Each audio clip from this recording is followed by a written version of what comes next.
कुछ हफ्ते पहले चाइना से एक खबर आती है। जैसे ये खबर आती है पूरी दुनिया के 500 सबसे अमीर लोग अपना 135 बिलियन डॉलर लूज कर जाते हैं, जिसमें से जेफ बेजोस लगभग 6 बिलियन डॉलर लूज करते हैं और एलॉन मस्क लगभग 7 बिलियन डॉलर से भी ज़्यादा अपना पैसा लूज कर देते हैं।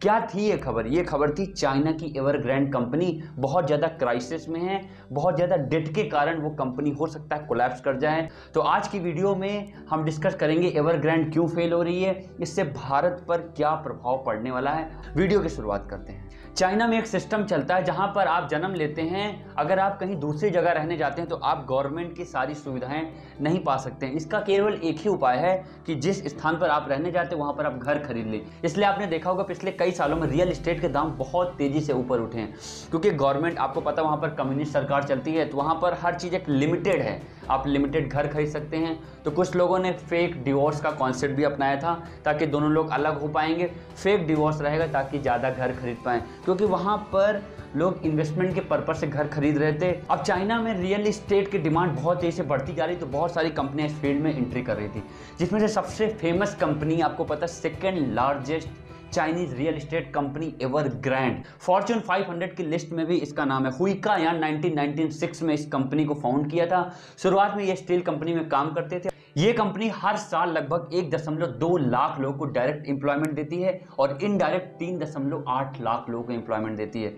जितनी भी रियल एस्टेट कंपनी होती हैं, ज़्यादातर चाइना की मैं बात कर रहा हूँ, वो टोटली डेट पर आधारित है, डेट पर ही सर्वाइव हैं। इस कंपनी ने 128 बैंकों से लोन ले रखा है, 121 फाइनेंशियल इंस्टीट्यूट से भी लोन ले रखा। अगर मैं टोटल इनकी डेट की बात करूं, लायबिलिटी की बात करूं, 1.97 ट्रिलियन युआन, जो कि टोटल चाइना की जीडीपी का 2% है। अगर मैं साधारण भाषा में बोलूं, 22.5 लाख करोड़। इतना हैवी लोन होने के कारण ये अपनी लोन रीपेमेंट नहीं कर पा रहे हैं। चाइना में जो हाउसिंग सेक्टर है, रियल एस्टेट सेक्टर है ना, वो टोटल जीडीपी में लगभग 25 से 28% तक कंट्रीब्यूट करता है। अब ये समझते हैं कि ये कंपनी डूबी क्यों। देखिए, जितनी भी चाइनीज बैंक थे, इस कंपनी को लोन देने से मना कर दिया। क्यों मना कर दिया? क्योंकि चाइना की सेंट्रल बैंक ने एक चीज नोटिस कर लिया कि जितनी भी रियल एस्टेट कंपनियां हैं, बहुत ज्यादा लोन लिए जा रही, बहुत ज्यादा लोन लिए जा रही, जिससे रियल एस्टेट के प्राइसेस बहुत तेजी से बढ़ रहे हैं।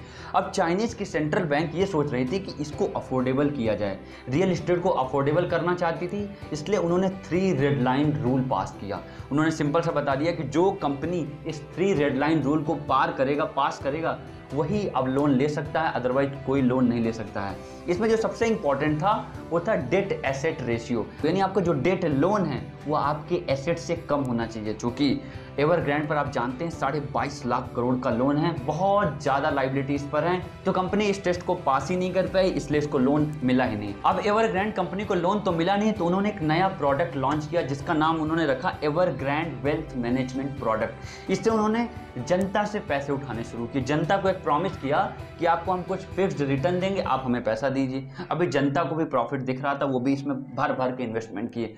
और बात करूं, इन्होंने अपने एम्प्लॉय को भी फोर्स किया, बोला कि अगर आप वेल्थ मैनेजमेंट प्रोडक्ट नहीं खरीदोगे तो आपको बोनस नहीं मिलेगा। तो इस प्रकार उन्होंने अपने एम्प्लॉय से भी इन्वेस्टमेंट इसमें कराया। एवरग्रांड पर इतना ज्यादा डेट होने के कारण, अपनी डेट के रीपेमेंट ना होने के कारण, हो सकता है ये कंपनी पूरी तरीके से कोलैप्स कर जाए अगर चाइनीज गवर्नमेंट इसको बेल आउट नहीं करती है तब। एवरग्रांड को कहीं ना कहीं 2008 के फाइनेंशियल क्राइसिस से भी कंपेयर किया जाता है। आपने एक चीज तो नोटिस किया होगा कि दोनों रियल एस्टेट से रिलेटेड ही है। एवरग्रांड में जो भी क्राइसिस आ रहा है वो भी रियल एस्टेट से रिलेटेड है, और जो 2008 का फाइनेंशियल क्राइसिस था वो भी टोटली रियल एस्टेट से रिलेटेड ही था। सब प्राइम बोरोवर की वजह से इतना बड़ा क्राइसिस जन्म लिया था। एवरग्रांड पर जितना लोन है 22.5 लाख करोड़ का, वो केवल एक कंपनी से द्वारा नहीं लिया गया। उसमें बैंक भी शामिल है, फाइनेंशियल इंस्टीट्यूट भी शामिल है, इन्वेस्टर भी शामिल है, रिटेल इन्वेस्टर भी शामिल है, जनता भी वहाँ के शामिल है और एम्प्लॉय भी शामिल है। अब ये कंपनी पूरी तरीके से फेल हो रही है। सोचिए इन पर डायरेक्टली क्या प्रभाव पड़ेगा आम जनता पर। आम जनता ने तो प्रोटेस्ट शुरू कर दिया है कंपनी के खिलाफ। उन्होंने बोल रहे हैं कि हम सुसाइड कर लेंगे अगर आपने हमारा पैसा वापस नहीं किया, क्योंकि बड़ी मेहनत से उन्होंने पैसा इकट्ठा कर करके उसमें इन्वेस्ट किया है, ऐसा वो बोल रहे हैं। आप वीडियोस देखिए, आपको भी हैरान कर देगा।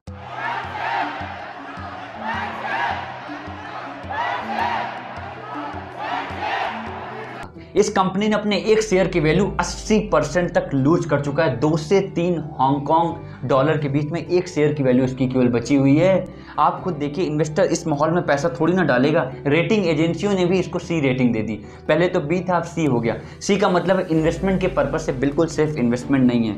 हालांकि पिछले साल इस कंपनी ने 110 बिलियन डॉलर की सेल्स जनरेट की थी, लेकिन अभी क्या हाल है आप खुद देखिए। क्यों? मेन कारण है हैवी डेट। इतना ज़्यादा लोन के कारण इस कंपनी की ये दुर्दशा हो रही है।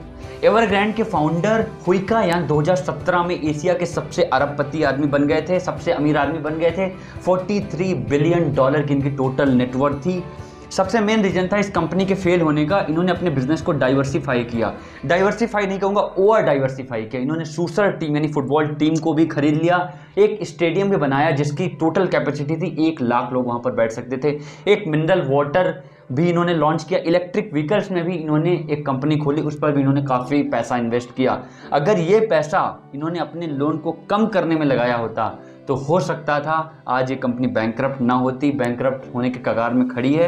हो सकता है कंपनी बच सकती थी, इतनी ज़्यादा संकट इस पर ना आती। कभी कभी डाइवर्सिफाई बहुत से बिजनेस को बर्बाद कर देता है, आप भी जानते हैं। इसलिए डाइवर्सिफाई करते समय बड़े इंटेलिजेंटली डिसीजंस लेने चाहिए। पहले अगर इस कंपनी ने डेट को कम किया होता तो इतना बड़ा संकट आज इस कंपनी पर तो ना आता। सबसे अहम बात करते हैं कि इसका इंडिया पर क्या प्रभाव पड़ेगा। जैसे ये खबर आई थी, सेंसेक्स 525 पॉइंट उस दिन गिरा था, यानी लगभग 1% से कम था, और निफ्टी लगभग 188 पॉइंट से नीचे गिरा था। टोटल अगर मैं बात करूँ लगभग 1% से थोड़ा ज़्यादा था। सबसे मेन जो गिरावट देखने को मिली थी वो टाटा स्टील ने अपने लगभग 9% के आसपास उसकी शेयर वैल्यू नीचे गिरी थी। इसका मतलब कहीं ना कहीं एक संकेत है कि इस पर मेटल सेक्टर पर प्रभाव पड़ेगा। आप जानते हैं कि इंडिया चाइना को स्टील एक्सपोर्ट करता है, यानी मेटल एक्सपोर्ट करता है, इसीलिए आपने देखा है कि मेटल सेक्टर जितने भी उनमें कुछ ज़्यादा ही गिरावट देखने को मिली है।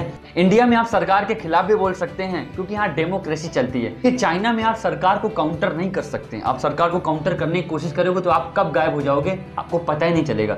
यही हुआ, आपने देखा होगा जैक मा भी कुछ समय तक दिखाई नहीं पड़े थे। जैक मा ने सरकार को क्रिटिसाइज किया, इसका प्रभाव पता क्या पड़ा? जब उन्होंने एंट ग्रुप का अपना आईपीओ लेके आ रहे थे, दुनिया का सबसे बड़ा आईपीओ 37 बिलियन डॉलर का, सरकार ने उसको ही रोक दिया। देखिए वहां पर सोशलिज्म सबसे पहले आता है, कम्युनिज्म सबसे पहले आता है। गॉर्डन चैंग ने किताब लिखी the coming collapse of China. इसमें उन्होंने बताया कि चाइना की खराब पॉलिसी के कारण चाइना फ्यूचर में पूरी तरीके से कोलैप्स कर सकता है। चाइना पर अगर मैं डेट की बात करूं तो 2.5 ट्रिलियन डॉलर के आसपास डेट है, और भारत की टोटल जीडीपी 3 ट्रिलियन डॉलर। अनुमान लगाइए कि चाइना पर कितना ज़्यादा डेट है, जबकि चाइना अपने डेट की बात तो कभी नहीं करता है। हमेशा दिखाता है कि इतनी ग्रोथ पाई, इतनी ग्रोथ है, इतनी ग्रोथ है, डेट की बात कभी नहीं करता है। इस किताब में बात की फ्यूचर में कोलैप्स कर सकता है। एवरग्रांड के फेलियर के कारण ऐसा लग रहा है कि वो समय अब नज़दीक ही आ रहा है। अगर सरकार के पास पैसे नहीं है और वो उस कंपनी को बेल आउट करना चाहती तो उसके पास 2 तरीके।